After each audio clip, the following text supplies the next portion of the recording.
ஜனநாயகத்தை காக்க வேண்டிய தேர்தல் ஆணையம் பாஜகவின் உத்தரவை நிறைவேற்றும் அடிமை அமைப்பாக மாறிவிட்டது என இந்திய கம்யூனிஸ்ட் கட்சி தலைவர் முத்தரசன் கடுமையாக சாட்டியுள்ளார். தஞ்சாவூரில் திமுக வேட்பாளரை ஆதரித்து பிரச்சாரம் செய்த முத்தரசன் தற்போதைய தேர்தல் ஆணையத்தின் நடவடிக்கைகள் அதிர்ச்சி அளிப்பதாக தெரிவித்தார்.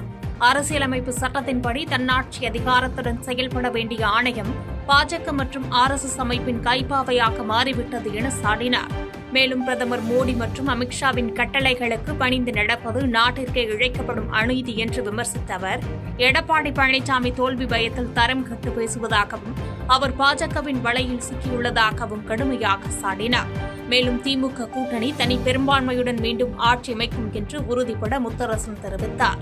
ஒரு அரசியல் சார்பாக தேர்தல் ஆணையம் செயல்படக்கூடாது. தேர்தல் ஆணையத்தின் மீது இருக்கிற நம்பகத்தன்மை கேள்விக்குறியாகிவிடக் கூடாது.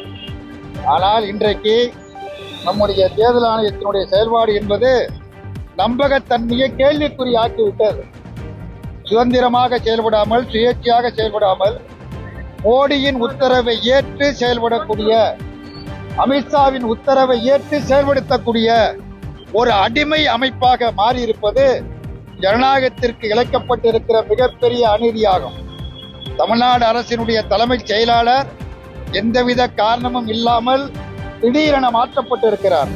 மாற்றப்பட்ட அந்த இடத்தில் எடப்பாடி பழனிசாமிக்கு வேண்டிய ஒரு நபர் தலைமைச் செயலாளராக நியமிக்கப்பட்டிருக்கிறார். ஆகவே தேர்தல் தமிழ்நாட்டில் ஜனநாயகபூர்வமாக நடைபெறுமா என்கிற கேள்வி எழுகிறது. தேர்தல் ஆணையத்தின் இத்தகைய அத்துமீறலை, இத்தகைய அடிமைத்தனத்தை ஜனநாயகத்தில் நம்பிக்கை உடைய அனைவரும் கண்டிக்க முன்வர வேண்டும்.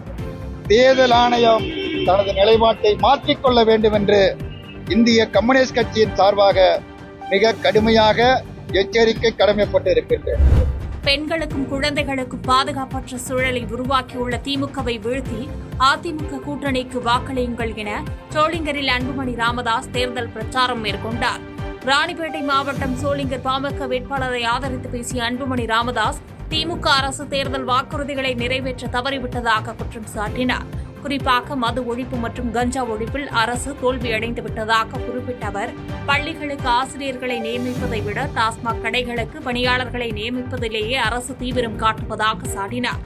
அதிமுக அரசு கொண்டு வந்த 10.5% இடஒதுக்கீட்டை ரத்து செய்து பாமகவிற்கு துரோகம் செய்ததாக திமுகவை விமர்சித்தார். மேலும் மத்தியில் பாஜகவும் மாநிலத்தில் அதிமுகவும் இணைந்தால் மட்டுமே தமிழகத்திற்கு புதிய திட்டங்கள் கிடைக்கும் என்பதால் மக்கள் மாற்றத்தை உருவாக்க வேண்டும் என அன்புமணி கேட்டுக் கொண்டார். இந்த தொகுதி எம்பியும் காணும், எம்எல்ஏவும் காணும். தேர்தல் நேரத்தில் வருவாங்க, மூட்டை எடுத்துட்டு வருவாங்க, பணம் மூட்டை எடுத்துட்டு வருவாங்க. நீங்களும் ஏமாறுவீங்க, காசு வாங்கிட்டு ஓட்டு போட்டா முடிஞ்சு போச்சு உங்க தலையெழுத்து, அவ்வளவுதான். ஆனா இந்த தேர்தல் உங்கள் தலையெழுத்தை மாற்றுகின்ற தேர்தல். உங்களுக்கு இந்த படிக்கிறதுல பள்ளிக்கூடத்துல ஒரு ஆசிரியர், குடிக்கிற டாஸ்மா கடைக்கு 5 பேர். 10.5 விழுக்காடு இடஒதுக்கீடு கொண்டு வந்தது எடப்பாடி பழனிசாமி. இந்த 10.5 விழுக்காடு இடஒதுக்கீடை ரத்து செய்தது அரசு ஊழியர்கள் முதல் ஆசிரியர்கள் வரை அனைவரும் வீதிக்கு வந்து போராடும் நிலையில் திமுக அரசு மக்களை ஏமாற்றிவிட்டது என டிடிவி தினகரன் குற்றம் சாட்டியுள்ளார். திருப்பத்தூரில் செய்தியாளர்களை சந்தித்த டிடிவி தினகரன் திமுக அரசு வெற்று விளம்பரங்களால் மட்டுமே இயங்குவதாக சாடினார். சட்டம் ஒழுங்கு சீர்குலைந்து விட்டதாகவும் தமிழகத்தை மீட்டெடுக்க அம்மாவின் ஆட்சி மீண்டும் வர வேண்டும் என்று வலியுறுத்தினார். மேலும் தமிழக தலைமைச் செயலாளர் முருகானந்தம் மாற்றப்பட்டது குறித்து பேசிய அவர், அதிகாரி ஒருதலை பட்சமாக செயல்பட்டதால் தேர்தல் ஆணையம் இந்த நடவடிக்கை எடுத்துள்ளதாக தெரிவித்தார். மேலும் எமர்ஜென்சி காலத்தில் திமுகவினர் செய்த துரோகங்களை மக்கள் மறக்கவில்லை என்றும் அதிமுக கூட்டணியால் மட்டுமே திமுகவை வீழ்த்த முடியும் என்றும் தெரிவித்தார். அதை பத்தி என்ன சொல்றதுன்னா, தமிழ்நாட்டில் சட்டம் ஒழுங்கே இல்லையே. இப்ப இன்றைக்கு சட்டம் ஒழுங்கு எங்க இருக்கு? கனிம வள கொள்ளையா இருக்கட்டும், இதே போல போதையில் வர்றவங்களை தடுத்து கேட்பவர்களாக இருக்கட்டும், கொலை செய்யப்படுவது வழக்கமாகிவிட்டது. இப்போ தமிழ்நாட்டில் கொலை என்பது தினமும் தொலைக்காட்சிகளையும் பத்திரிகையில் பார்த்தா கொலை என்பது ஒரு சர்வசாதாரண நிகழ்ச்சியாக மாறி வருகிறது. அதனால தான் மக்கள் கொதித்து போயிருக்காருன்னு நான் சொல்கிறேங்க. இந்த தமிழ்நாட்டில் சட்டம் ஒழுங்கை நிலைநாட்ட வேண்டும் என்றால் அம்மாவின் ஆட்சி வர வேண்டும். அதற்கு அதிமுக தலைமையிலான ஆட்சி, அண்ணன் EPS அவர்கள் தலைமையிலான ஆட்சி வந்தால்தான் தமிழ்நாடு சட்டம் ஒழுங்கு சீர்படும். போதை மருந்து கலாச்சாரம் தமிழ்நாட்டில் பரவி வருது. பட்டி தொட்டிகள் எல்லாம் இன்றைக்கு போதை மருந்து வியாபாரம் நடக்கிறது. போதை மருந்தை தடுத்தால்தான் இளைஞர் சமுதாயம், மாணவர் சமுதாயம் பாதுகாக்கப்பட முடியும். பாஜக என்பது சாதாரண அரசியல் கட்சி அல்ல, அது சாதி மத வெறியை தூண்டும் கட்சி. அதிமுக வெற்றி பெற்றால் பாஜகவினரை முதலமைச்சராகும் அபாயம் உள்ளது என விசிக தலைவர் திருமாவளவன் தெரிவித்துள்ளார்.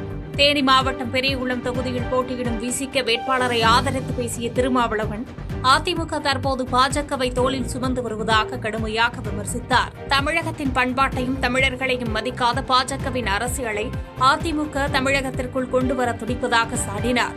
அதிமுகவிற்கு அளிக்கப்படும் வாக்குகள் மறைமுகமாக பாஜகவின் ஆதிக்கத்திற்கு வழிவகுக்கும் என்றும், ஒருவேளை அவர்கள் ஆட்சிக்கு வந்தால் RSS பின்னணி கொண்டவர்களை தமிழகத்தை ஆளும் நிலை ஏற்படும் என்றும் எச்சரித்தார்.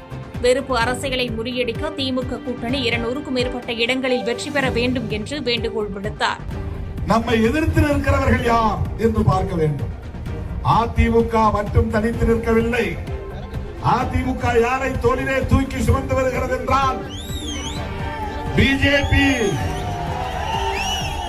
அதிமுகவுக்கு போடுகிற ஒவ்வொரு ஓட்டும் பிஜேபிக்கு போடுகிற ஓட்டு. பிஜேபி நம்மை போல சராசரியான அரசியல் கட்சி இல்லை. சாதி வெறியை தூண்டுகிற கட்சி, மதவெறியை தூண்டுகிற கட்சி, இஸ்லாமியர்களை விரோதிகளாக தோற்றப்படுத்துகிற கட்சி, கிறிஸ்தவர்களை பகைவர்களாக கருதுகிற கட்சி, வெறுப்பு அரசியலை விதைக்கிற கட்சி, ஒருபோதும் சமத்துவத்தை பேசாத கட்சி, புரட்சியாளர் அம்பேத்கரின் கொள்கைகளை ஏற்காத கட்சி, சமூக நல்லிணக்கத்தை விரும்பாத கட்சி,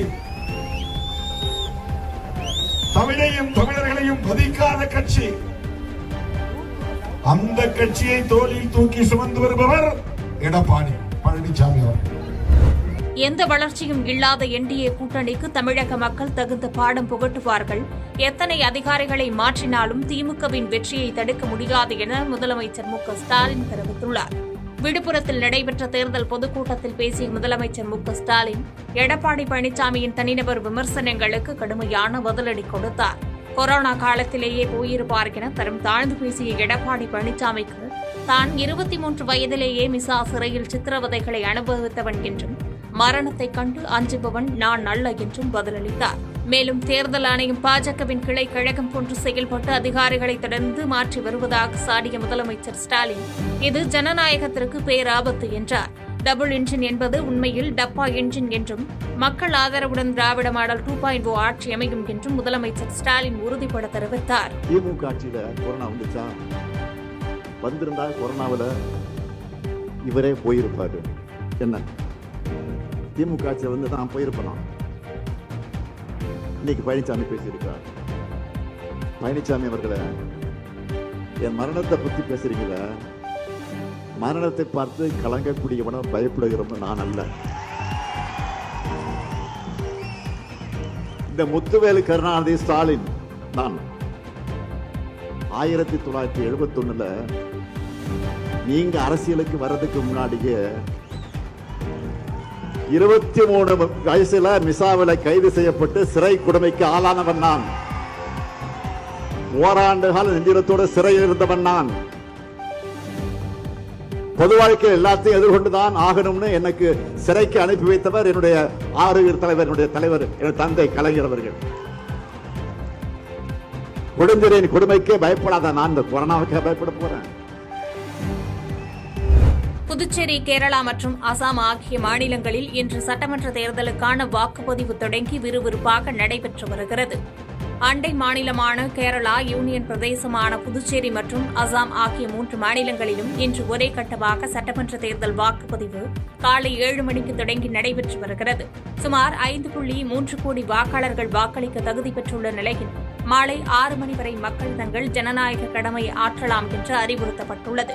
புதுச்சேரியில் ஆளும் NDA, திமுக மற்றும் முதல் முறையாக களம் காணும் விஜயின் தாவேக்கு இடையே போட்டி நிலவுகிறது. கேரளாவில் இடது முன்னணி, காங்கிரஸ் கூட்டணி மற்றும் பாஜக இடையே மும்முனை போட்டியும், அசாமில் பாஜக மற்றும் காங்கிரஸ் இடையே நேரடி போட்டியும் நிலவுகிறது. மொத்தம் 2068 வேட்பாளர்கள் களம் காணும் இந்த தேர்தலின் முடிவுகள் வரும் மே 4ஆம் தேதி அறிவிக்கப்பட உள்ளன.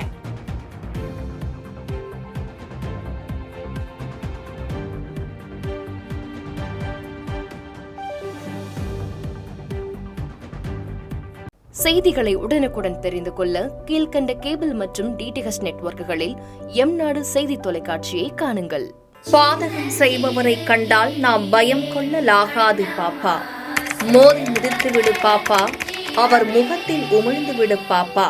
அண்மை செய்திகளை உடனுக்குடன் தெரிந்து கொள்ள இணைந்திருங்கள் எம்நாடு தொலைக்காட்சியுடன்.